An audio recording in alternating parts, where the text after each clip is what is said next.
Video of Trump kissing Elon's bare feet to set off alarm and investigations. Trump's own Tulsi Gabbard and Kash Patel are telling their teams to ignore Elon Musk's justify your job or resign email as agencies scramble to understand what is real and legal or not. You've got more Blake Lively, Justin Baldoni updates that have the internet divided. We're talking about all that and much more on today's brand new Philip DeFranco show. You daily dive into the news, how it's being covered, and how people are reacting to it. But first, I've got an awesome but ultimately self-serving announcement for you. And that is right now, your Beautiful Bastard February Feelings drop just went live over at beautifulbastard.com. And it's the perfect blend of new releases and unvaulted classics. So yeah, snag yourself some Everyone's a Villain in Someone Else's Story gear, a Don't Be Stupid shirt or hoodie, Emotionally Exhausted in black or green. I also brought back I Love Naps, Keep Going, and we've got a brand new Embrace Change line. And of course, that's all in addition to some of this year's bestsellers that you might not have snagged for yourself yet. Which, hey, great news, all of these are made with our Beautiful Bastard core line now. Which one means that the shirts are this perfect mid-weight custom cotton spandex blend with the best fit and just the right amount of stretch. And two, our lines now go from small to 5XL because we want people to wear their feelings, but also to have clothes for everybody and everybody. So yeah, grab yourself anything and everything you want while you can. But that said, we have a lot to talk about today, starting with this. I am genuinely so sorry that I have to do this to you. Because if you haven't seen, there is this utterly cursed AI video of Trump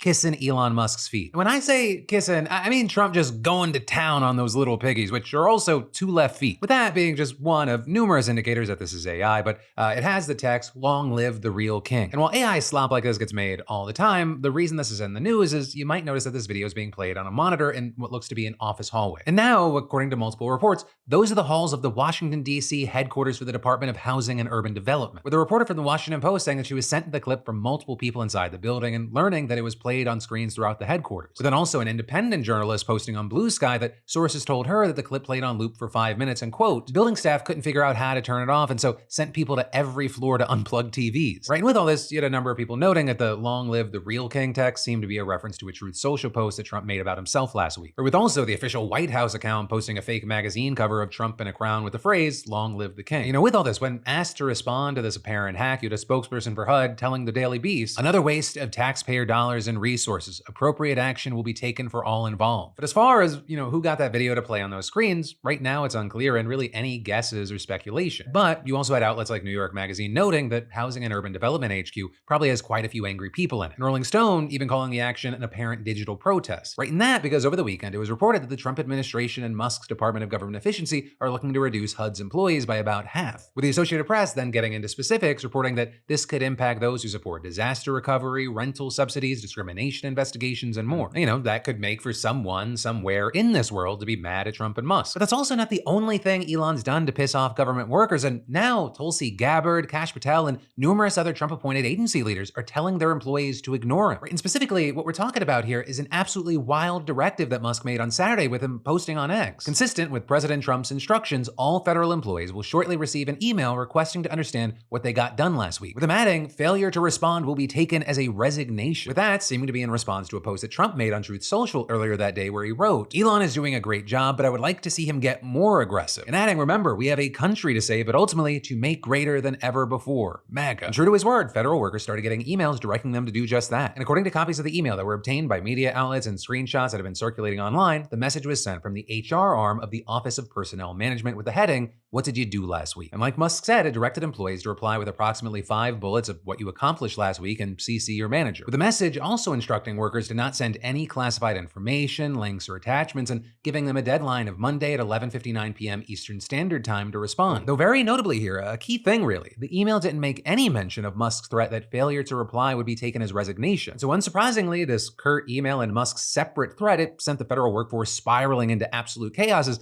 agency employees and leaders alike struggled to determine the legal and logistical implications for the 2.3 million workers. I mean, first of all, it's unclear if this is actually mandatory because the official email said nothing about Musk's threat. A threat that, by the way, also appears to explicitly contradict an assessment from the OPM earlier this month stating that any responses to government-wide emails must be explicitly voluntary. With legal experts also arguing that it would be illegal for the government to take a lack of response as a resignation because under federal law, government employees' resignations must be voluntary. Also, despite Elon's repeated insistence on X that this will be an easy project that should only take a few minutes, that just simply isn't the case for many workers. For one, some federal employees aren't allowed to reveal information about their work to third parties parties without getting specific approvals first. And then there are plenty of people who just can't check their emails and aren't able to respond in the roughly 48-hour time frame. With you having, for example, Defense Department employees who are on duty, tours, and remote locations. And that's also now in addition to the many workers who have been put on administrative leave and can't log into government devices or emails. And then beyond all that, the email also says not to include any confidential information. But for many people who work in roles that deal with intelligence, defense, national security, and other similar issues, most, if not all of their work is confidential or top secret. And even just revealing the non-confidential elements, it could still be a problem, with one active duty military officer, for example, telling the Washington Post, even if people didn't send classified information, the aggregation of all this information in one place would become classified information, which is a national security violation. With them adding, the military cannot function without the DoD federal workforce. This is a national security issue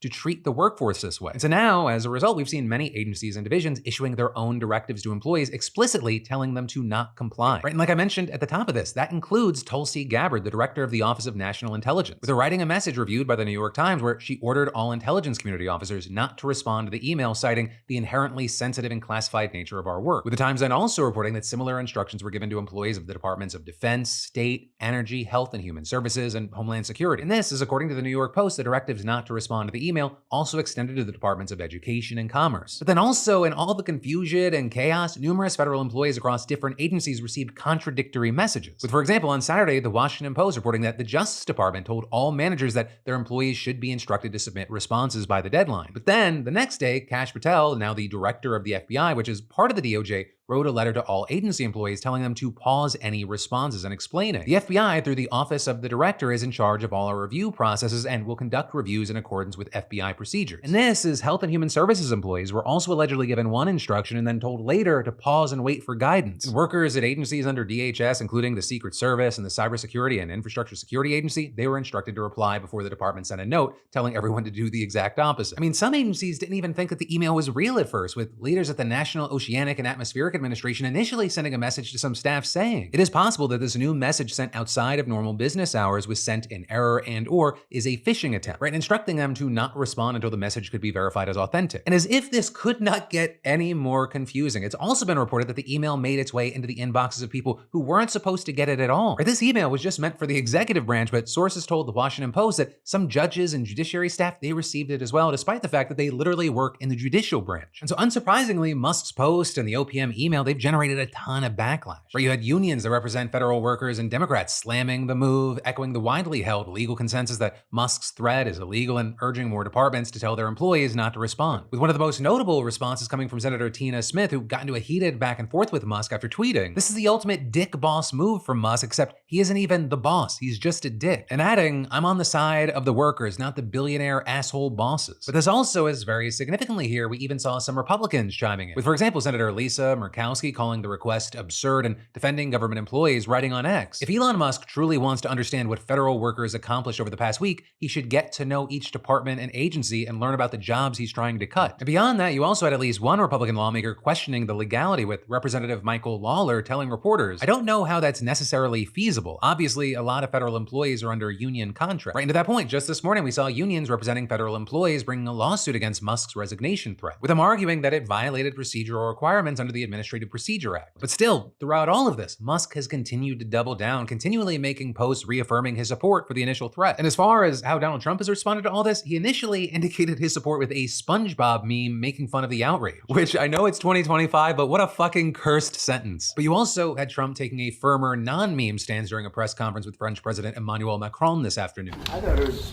great, because we have people that don't show up to work and nobody even knows if they work for the government. So by asking the question, tell us what you did this week, what he's doing is saying, are you actually working?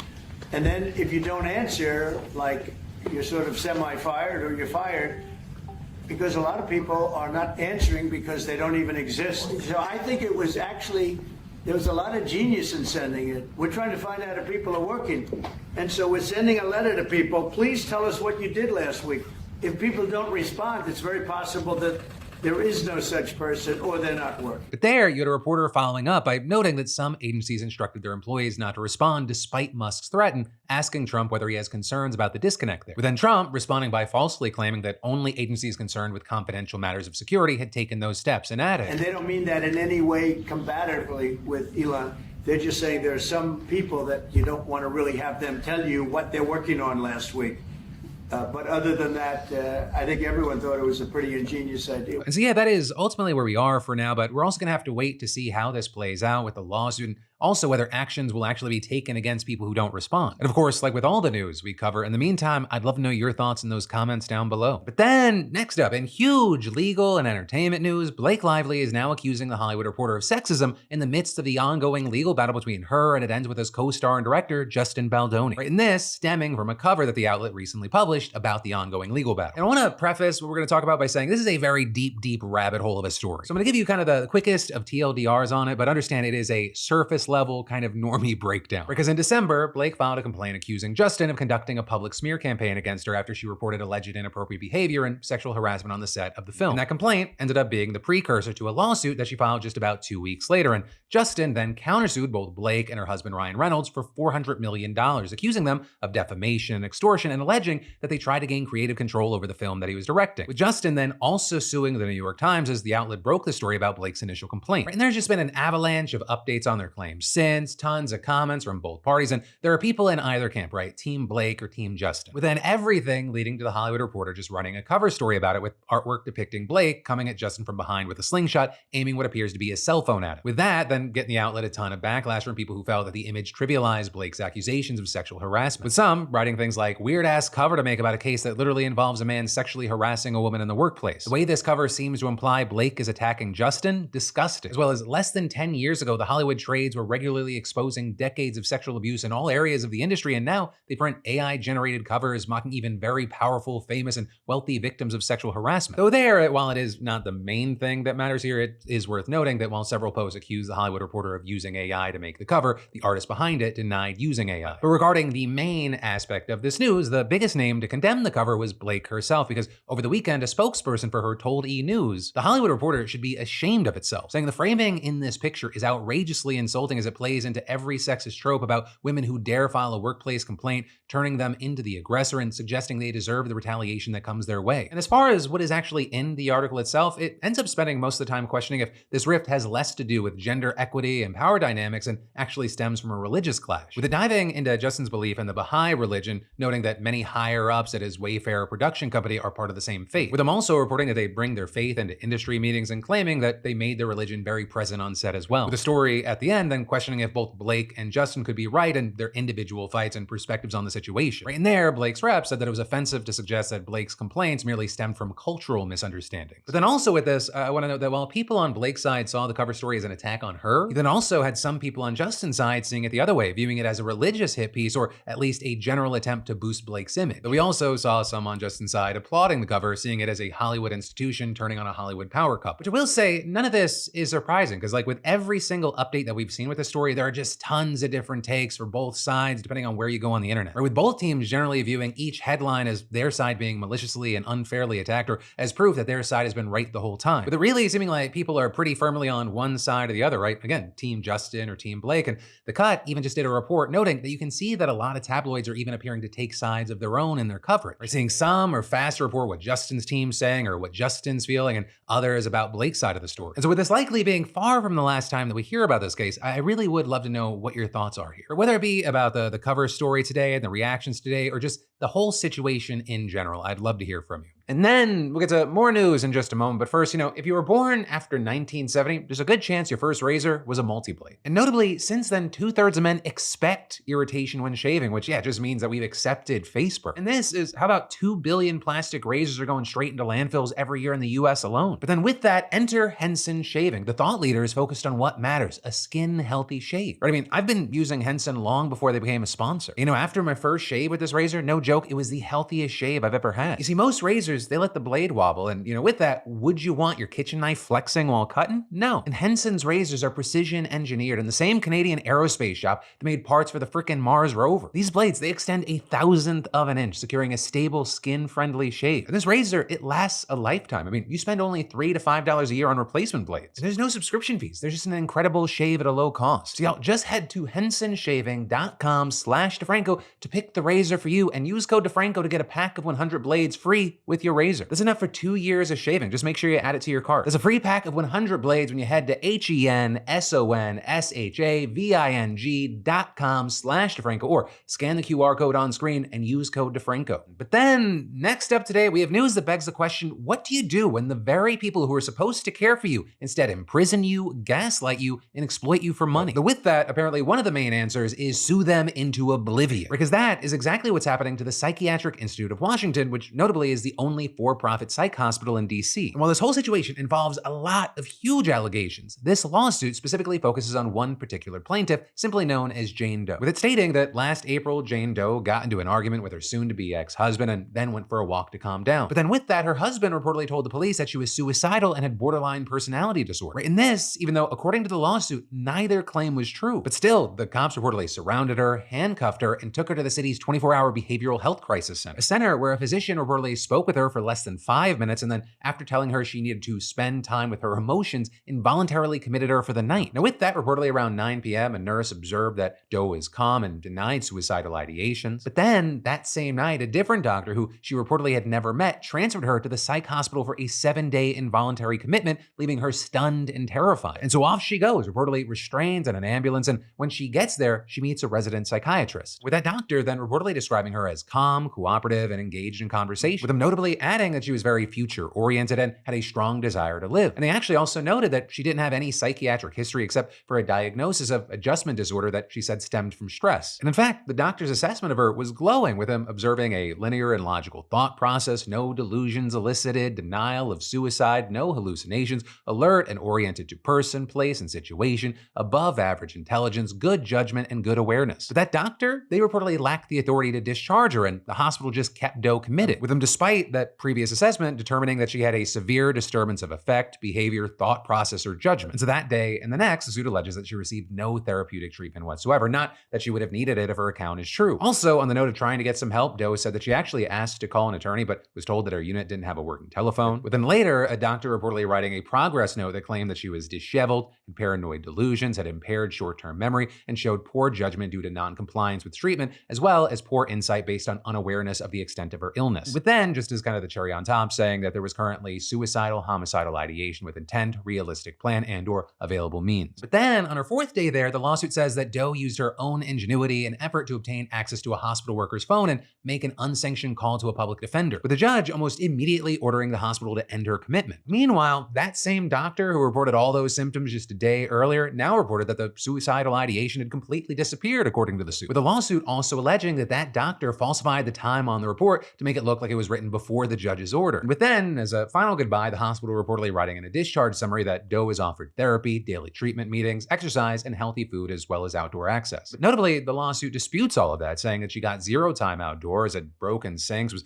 uncomfortably cold, and received a grand total of 30 minutes of therapy over 4 days. But this also, as she says, she's not the only one in that hospital being abused, and in fact, her lawyers claim it wasn't the only hospital with these kinds of practices, right? And that because they say that it was acquired by Universal Health Services, right? The largest operator of private for-profit hospitals in the country in 2014. With more than 400 facilities in the United States and UK, the company allegedly lures in patients and involuntarily commits them regardless of whether it is medically necessary, just to squeeze insurance payments out of them. With the lawsuit also citing a 2023 earnings call here in which United's chief financial officer reportedly said that, quote, increasing occupancy is the most significant opportunity we see in our behavioral business, as well as referencing another call in which he reportedly acknowledged a corporate strategy of simply admitting patients whose insurance will pay us more. And for some additional context here, these allegations aren't even new, right? I mean, in 2020, the company and one of its facilities in Georgia agreed to pay $122 million to settle very similar claims. Claims including that they billed for medically unnecessary inpatient behavioral health services, billed for services that were not delivered, and paid kickbacks to federal healthcare beneficiaries. And so now with all this, you have DC's Deputy Mayor for Health and Human Services telling the Washington Post that in less than 5 months, the city has reviewed 600 cases, or nearly every involuntary admission to the hospital. In this newest lawsuit, it is trying to rope in thousands of former patients who were involuntarily committed as part of a class action against United, right? And so if that happens, we may or may not see a lot more stories like Jane Doe's coming out in the future. But then next up in big international news, we need to talk about Germany and their election, because it's very big news, but depending on where you go, it is being explained in a wildly different manner as far as what this means. And where I'll start here is that Germans woke up this morning to a very, very different political landscape after parties on the right won big in yesterday's elections, with us seeing Friedrich Merz's conservative CDU winning nearly 29% of the legislative seats, while the ruling SPD, which had scored almost 26% of the seats in 2021, is looking like they might get just barely 16%. And so that means Merz is expected to be the next chancellor of Germany, marking a return to power for the CDU, which had long ruled under Angela Merkel. But also, possibly the biggest winner from the election were the far-right AfD. Right, in the 2021 elections, they got just under 13%, and they even lost throughout the eastern part of the country, where they're the most popular, to the left-wing SPD. But this time, they scored an outstanding 20.8%, making them the second biggest party in the legislature, and it is the single biggest win for a far-right German party since the Nazis. So their rise, it doesn't come as a complete shock, as they've had success in local state elections recently. Or like last September, when they became the first far-right party to win control of a German state since the war. And so with all that, if you're an outsider looking in, you might go, oh, okay, two parties on the right winning big, it seems like an easy coalition. But not really, or exactly right. The CDU is far more centrist than the AfD, and CDU leaders promised that they would not form a coalition with the AfD, with Merz instead saying, we have received a clear governing mandate and we accept it. Looking at the Bundestag seat distribution, we are in a position to form a black-red coalition, and that is precisely what we intend to do. Right, and the black-red reference there, those are the colors the CDU and SPD use, which is a centrist coalition that ruled for a long time under Merkel. And for the people looking at this going, well, isn't the right the right? It doesn't really touch on why the CDU is so anti-AfD. Right, to see that, you need to understand just how fundamentally they differ on key issues like immigration. Where the AfD, they're well known for being extremely anti-immigrant and in particular anti-Muslim. But the CDU, they actually have a much more optimistic view of immigration and diversity within Germany. Though there, nothing's really locked in stone, right? Even the CDU has started to get more hardline on immigration to the point that it broke a promise to never work with the AfD to work on an anti-asylum bill. Also, another massive difference are their views on the economy, right? If it was the AfD's choice, there'd be no government regulation and little taxes, whereas the CDU has a more traditional right-wing view of the economy that sees some regulation. And then it's also important to note that the CDU is more pro-EU, where the AfD wants to leave. And then on social issues, it's kind of much the same. The CDU doesn't want to change pro-LGBTQ legislation, while the AfD wants traditional gender roles and restrictions on LGBTQ plus rights. And in hearing all this, if it sounds like the AfD sounds a lot like the turn the Republican Party has made under President Donald Trump, it's because they're big fans. With one AfD leader even saying that Trump and Vance and Musk and others in the Trump team stand for a fight against wokeism and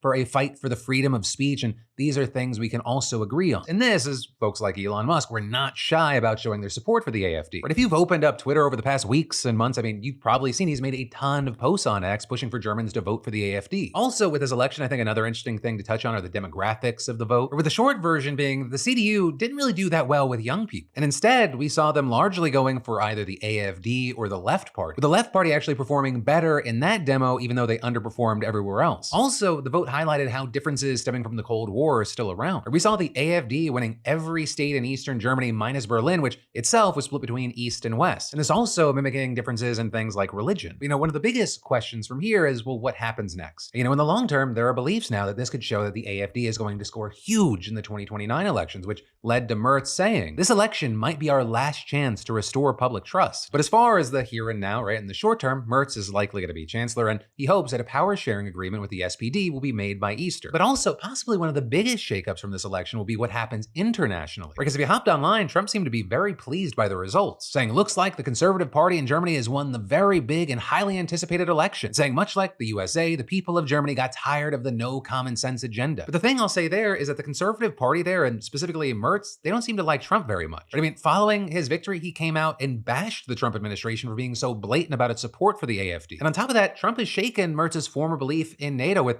the likely chancellor pushing for independent European defense capabilities. And that feeling that there needs to be a stronger EU was probably reinforced this weekend after Trump and Musk spent it bashing Ukraine with claims that it started the war and that Zelensky was a dictator, something that Germany disagrees with, so much so that they're looking to increase their support for Ukraine, which requires more weapons manufacturing capabilities. And so all of this has led some to claim that between Germany's push for a strong EU and Trump's anti-NATO rhetoric, we might be seeing the end of the post-war world. But then, finally today, let's talk about your comments on the last show in some commentary. Right in there, you all kind of focused on two different things, Luigi Mangione and Donald Trump, and kind of in connection to that, Bernie Sanders. With some of y'all just saying things like, a huge thank you for providing accurate, unbiased Luigi Mangione coverage, saying thank you for discussing the charges as things he's accused of instead of talking about him as if he's already been found guilty, and thank you for providing context and updates without any of the reactionary BS and condescending scolding that so many media outlets do. It's unfortunately extremely rare to see coverage of this case that respects his right to the presumption of innocence in a fair trial. Right, and with that, let me say something. It's kind of two things, but it's all kind of the one thing. I cannot control how people perceive